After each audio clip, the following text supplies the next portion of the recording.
സൂക്ഷിച്ചില്ലെങ്കിൽ പയക്കെന്ന് പറഞ്ഞു. നമ്മളെ തലേന്ന് ചക്കപ്പോയ എങ്ങോട്ടാ പോകുന്ന ശുംഭൻ? അപ്പൊ നമ്മളെ പുരയില് ജിന്നുണ്ടാ? തന്റെ പുരേ ജിന്നുണ്ടോ ബ്രാൻഡി ഉണ്ടോ ബിസ്കി ഉണ്ടോ എന്ന് നാം എങ്ങനെ അറിയാം? അപ്പൊ രാജവമ്പാല ഔത്തിരുന്ന് സിനിമ കണ്ട് വേണമെങ്കിൽ കൂടെ പോയിരുന്ന് കണ്ടോളി.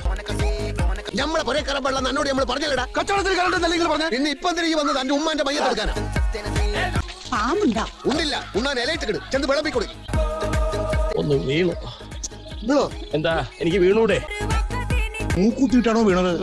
മൂക്കുത്തിയില്ലായിരുന്നു, എന്റെ കടുക്കന് മാലയിട്ടാ വീണത്. എന്റെ ചില കണക്കൂട്ടുകൾക്ക് തെറ്റി. അത്രേ ഉള്ളൂ. നിങ്ങളെ കണക്ക് കേട്ട് തരും, ഇപ്പൊ തന്നെ ശരിയാക്കി തരാം. സലീമേ, ഇന്നലെ നിങ്ങളുടെ കബഡി നിർത്തുമ്പോ കൈയൊന്ന് മുറിച്ചു.